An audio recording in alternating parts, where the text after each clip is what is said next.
Yo, what is Gucci everyone? My name is Ilya. I go by the artist name of Hector Cryo. And first of all, let me take this one down. This CryoTuts is gonna be all about vocal processing as promised in the previous video, which you should definitely watch right here on the top right corner. I will try to be as brief as possible because from what I've seen in the previous videos, at least that's my opinion. You might disagree with it, but it's just my feeling. Maybe I will actually not do it like this, but instead of going over each step manually together, if you're actually following up, that's actually super fantastic. I love it. But for this case, I think it would be much more efficient and more time respecting for you guys if I have something already prepared and I just go over step by step briefly and just show you what I've already done. That way, not only you still learn exactly the steps, how you do certain things, but also it saves a lot more time, like I said. So, enough of that rambling. Let's start with showing you guys the dry signal that we're gonna work with this tutorial. I was angry before, but I circled the drain in my mind.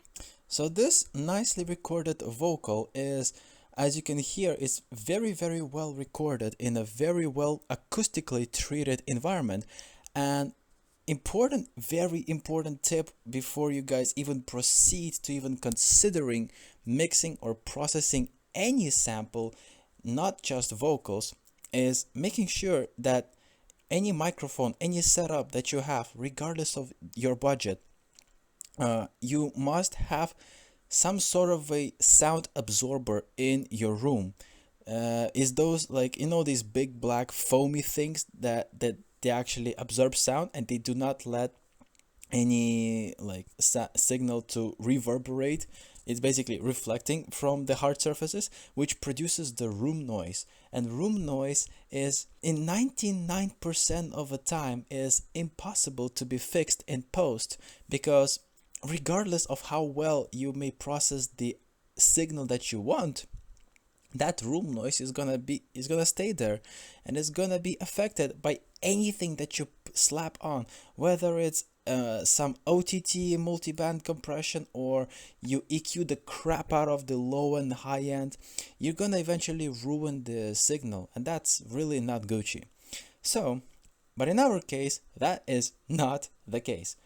So in this chain that you see, it's actually courtesy to one guy called Reid Stefan. I will link his video in the description below, so go check that video out if you want to know a little bit more and way much better about vocal processing than I do, because he's been doing it for a lot longer and he really knows what's up. But still, I took out majority of the essentials simply because it's so much easier and, in my opinion, a little bit better to use with the native plugins, so you don't have to consider any plugins in advance. Oh, I have to buy this particular saturator, or I have to buy this particular compressor because apparently that's the pro grade processor. No, not necessarily. You can actually get away very well with what you have already available in the stock. And trust me, these guys are actually, like, the native plugin dudes are amazing already. Just master those and you'll be already good to go, I promise you. So the first one is the dynamic control, and the dynamic control is achieved by parallel compression. As you can see here, I have a dry signal, which is just dry signal. I was angry before. As you can see, yeah, here. Nothing, just nothing, okay? Then I have a first compressor. Now you can see I panned it a little bit to the left and I decreased its volume, because I know when I have it so slapped hard and with so much makeup, it will be loud, and making things louder in the processing is not good. So you have to always volume match, EQ match, volume match. That's essential in the mixing, because the only thing that controls volume is these mix volume knobs, so to say. These are the only ones that you have to touch regarding the volume. If you want to do any processing that affects volume, you do it in this chain, and then after you make sure you equalize the volume so that this number here, the actual I was angry before. this indicator doesn't go way too up or way too down. Okay, so that's also another great tip for a nice clean mix. So that's dynamics down also, and make sure you have this second compressor that catches the peaks, which is also slapped pretty hard with some manual makeup gain, because the automatic makeup doesn't do the exact job, the exact job in volume matching as you would need.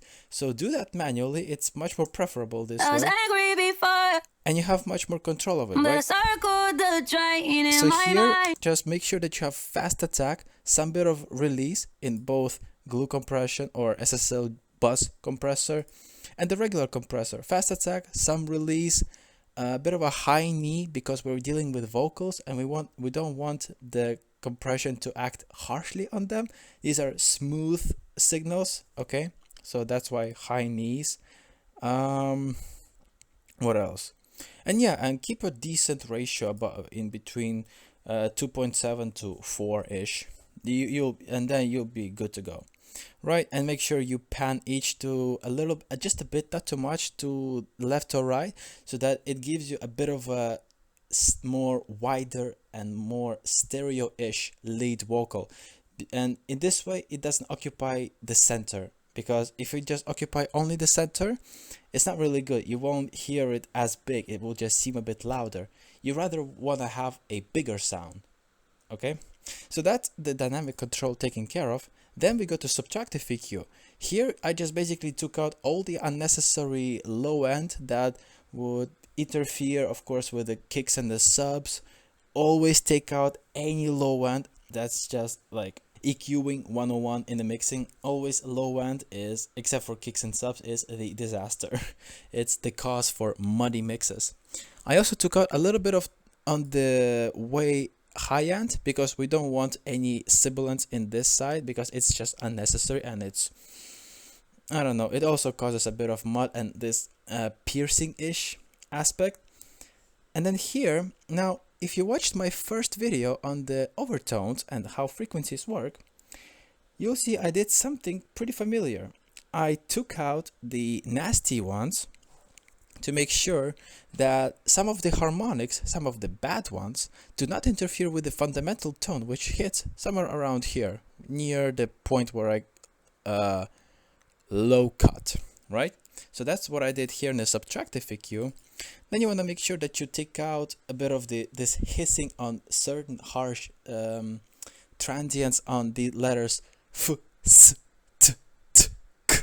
So you hear these ones, they have very sharp and clicky transients that could be very well heard in the 7K to 15K or even up to 20K hertz range. You could, of course, do some more of the overtone reduction or even killing that frequency, but the problem here is you would eventually kill the sum of its good frequencies, and that's really not something that you want to do.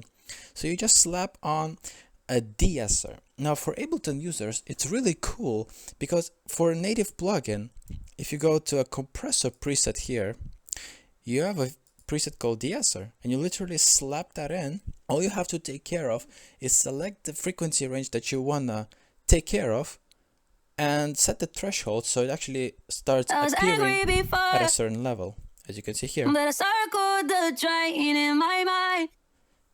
So she doesn't seem to have way too much of these exact harsh letters, but just in case, to balance out even smoother, we do slap a little bit of it just so it triggers just a very, very tiny portion of it.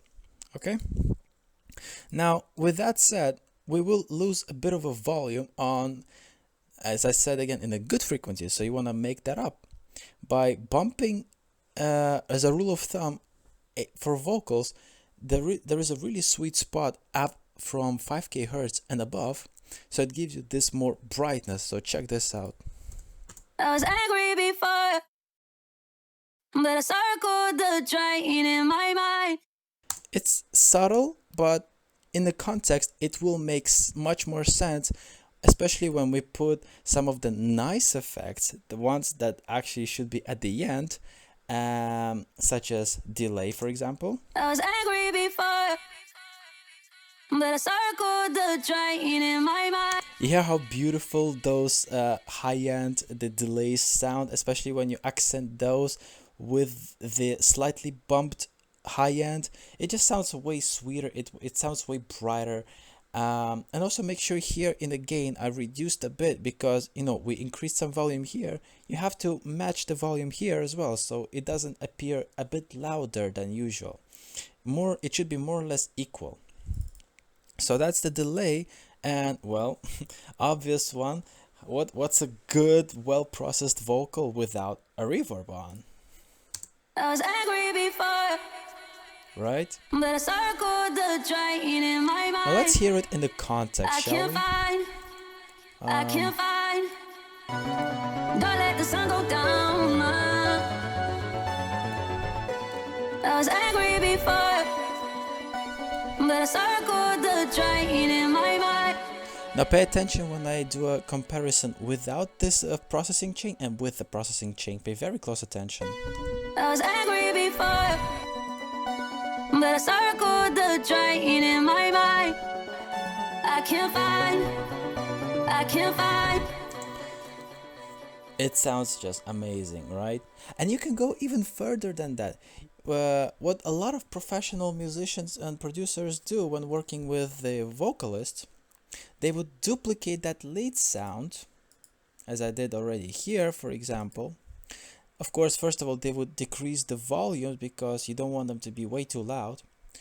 Then you would process each dub. These are called dubs. So basically, when you double a certain vocal and you process them individually, these are dubs.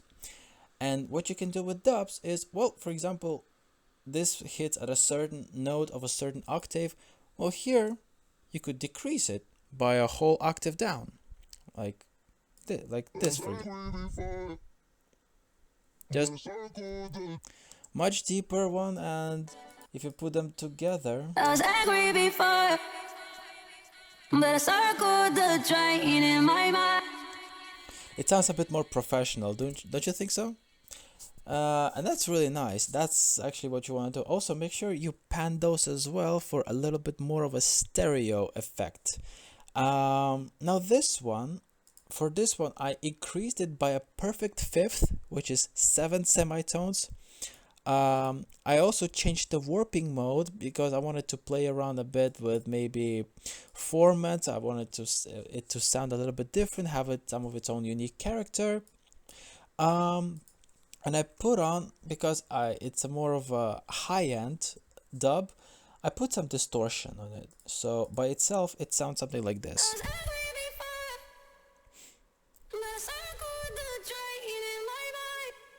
Okay. Also for the low one, you see I took out the delay and reverb because I don't think those are necessary for the lower ones. But for this one, I kept the reverb and not the delay, well, because that was my decision. And together, all of it together, it sounds like. I was angry before. Let's from the very beginning. I was angry before, but I circled the drain in my mind. I can't find.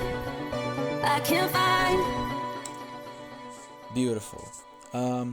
Also, actually, now you saw me use the reverb and the delay effects on the individual device chain. What would be much more advisable to do is when you go to the aux tracks, or in the Ableton they're called return tracks, and set their own unique effect chain per track. So this first return track is a reverb one, and I put some gate on to control the tail of a verb so it doesn't interfere with the other signals reverb that's triggered by the same knob, which is, I believe, yeah, it's this one. Basically put a gate on. It's a very nice and very useful thing to control the reverb tails so that your mixes are cleaner. And also I did the same thing for the delay. So technically this would not be necessary as you have the return tracks and they are much more advisable to use in the mixing process. So that is pretty much the tutorial on the vocal processing. I hope you learned something. Again, read Stefan, his video I linked in the description below. He explains it much better, much clearer, so do go check that out. It will help you even further. But I hope this video gave you a little bit of the initial insight and some more understanding. It's just essentially how to work with those vocals. Now, if you enjoyed it, hit the like button, subscribe, leave a comment. I do welcome your suggestions on what shall I cover next in my next CryoTuts, and I hope I see you in the next one. Remember, stay Gucci. Peace out. Lights in my eyes, shining so bright, yeah.